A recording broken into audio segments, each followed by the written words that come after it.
So I'm delighted to bring Prue Butterworth on today to talk about all things business travel.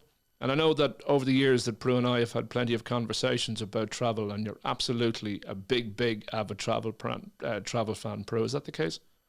That's absolutely the case. So I travel a lot for work. I also travel a lot with family. You know, we try to squeeze in a number of ski trips every year in a summer holiday, and so lots of travel. Fantastic. And tell me this, your favourite places to travel to? So I really like the Netherlands. It's kind of like easy to get to from the UK, and just nice. Everyone's quite chilled there. So I spend a lot of time in the Netherlands. Would probably be Mauritius. Is that in or out of the coffee shops, Prue? I'm not telling you. Fair enough. No, some secrets are best kept out. Brilliant. Prue, I know you and I came across each other back, particularly in a business front, and we had the travel conversation, and I asked you, would you test and take a look at the Platinum Plus Club for myself? And I know that as a consequence, you share a really, really interesting story about, unfortunately, an aborted trip for your cousin's wedding, but maybe you might talk us through that a little bit. Yeah, so it was one of the early times that I looked at the platform, and basically my cousin had a wedding that was scheduled in Jamaica, and they had managed to get a really good deal for the guests at the hotel where the wedding was, along 7 Mile Beach. And I had just started talking to you at the time, and I basically decided to try my guest pass that I had to the platform to see how it compared, how the price that they had for the hotel. So it covered the hotel, a particular room, and a set number of nights. So you could add extra if you wanted to, but it was everyone had more or less the same package within the hotel. So I managed to get the name of the room, something like the Standard Superior or something like that.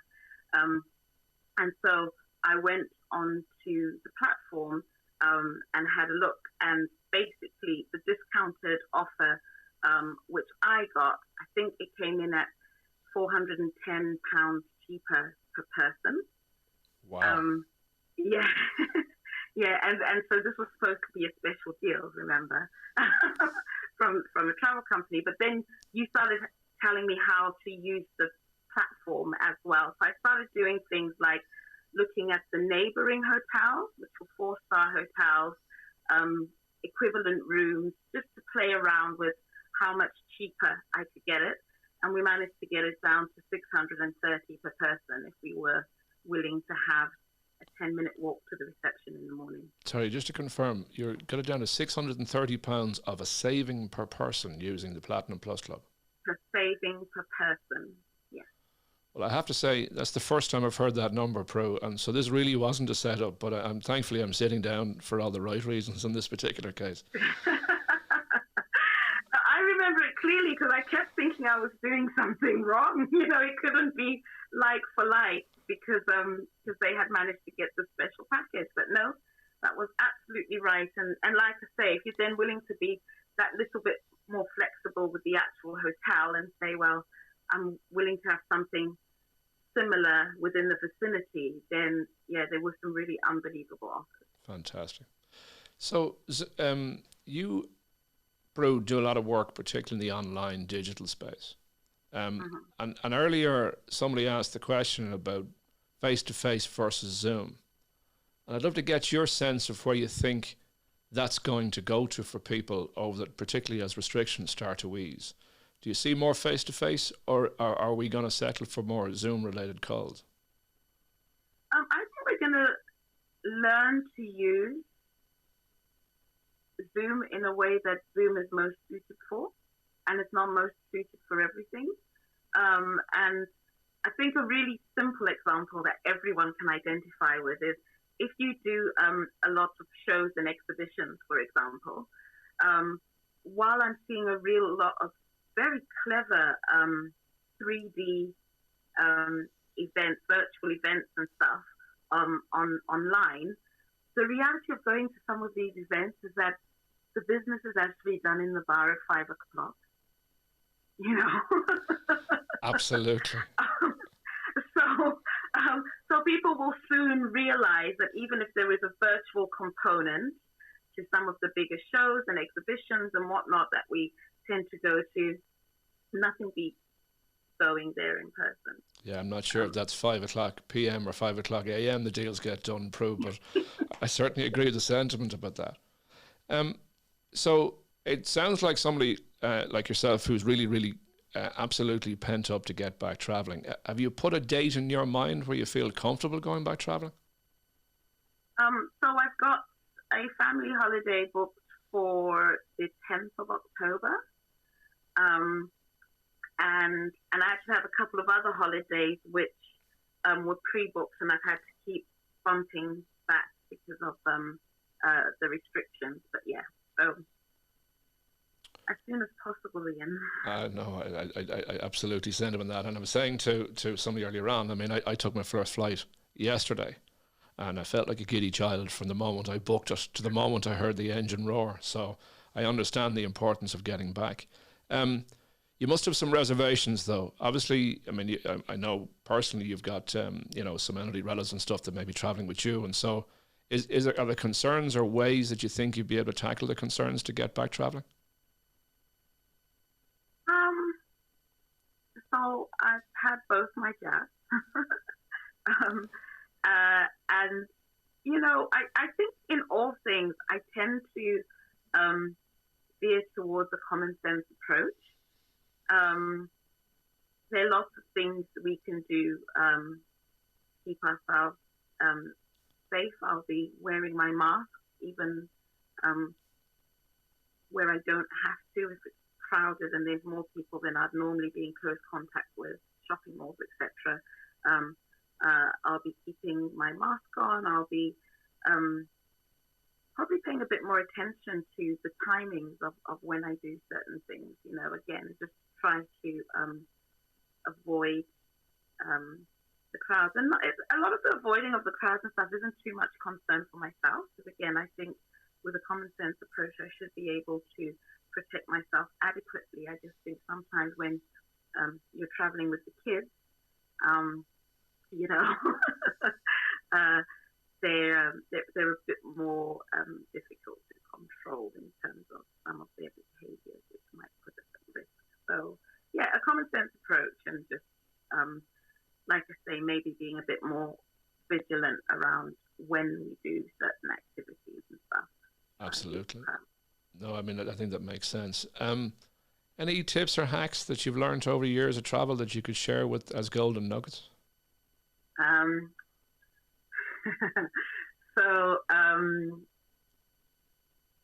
Well, for me, I always travel light. And it took me a long while to learn this, but the number of times that you, especially traveling for business, the number of times that you end up with, I don't know, a longer walk to the gate, or, whatever it is, more time with your suitcase than you had anticipated. Trying to do that can be a hassle sometimes. And so I always travel light. I always travel comfortably, no matter what the purpose is for travel. Never travel in heels. Really comfortable clothing. Stuff that you can just wipe the stain off if you spill your coffee on it on the flight. And then I guess more around business and stuff. I think one of my big lessons, and one of the things that got me talking to you initially and to other people in the space, is, I guess, for people who travel for business, don't always make the assumption that your employer is doing all they should or could be doing to keep you covered and safe. For a lot of these things, the onus is on yourself. So do find out what provisions there are for you. What happens if you don't make the flight? What happens if you don't turn up where you're supposed to be, etc. And if there aren't any, speak to me. I can tell you a wealth of tricks and products and services that I've come across over the years, including Iain's platform, that just help bridge the gap. And sometimes even when the employer does do their minimum, the minimum that's required of them, there's still a lot that can be done to bridge the gap. If you travel often, you want to do it in comfort. So we're going to step into a slightly controversial space here for a second, Prue, Sure. and I think it's very valid that we do, and not everything's all nice. World is all sort of rose tinted glasses and stuff. Sure. So what I'm sort of hearing you not say, and forgive me if I'm paraphrasing this, what I'm hearing you not say is that there's a duty of care change that's coming to travel. So yes, we have travel policies that we all theoretically have to adhere to. But actually at the coalface, when it comes to when boots on the ground and a flight gets cancelled, and all of a sudden you're sitting there in the airport, that's the point at which you start to realise what's taking place. And I know in my own, way back when, I worked over the years for very large corporates where they use travel management companies. And it was probably part of my antithesis for building our own Platinum Plus travel club, is that, when something goes wrong, there's nobody around. And for me, having things like, the benefits we've chosen, which is, the MediJet service to get home, having the airport lounge access so that you've got some comfort if that flight gets delayed. And there's one time that the flight should have taken off at 5 o'clock from Heathrow Airport. And I think we got on the flight at 2:45 because some controller had backed a truck into the side of the plane. And so we got pushed back down the queue. And it was unapologetic from the company going, well, that just happens. So maybe there are experiences like that you might share with us, Prue, because I know you did a lot of corporate travel in times yourself. I've done a lot of corporate travel, and I've got a number of experiences which range from, funny to extremely serious. So, and I guess if I try to think of the practical side of some of those, the sorts of things you talk about, having flights delayed,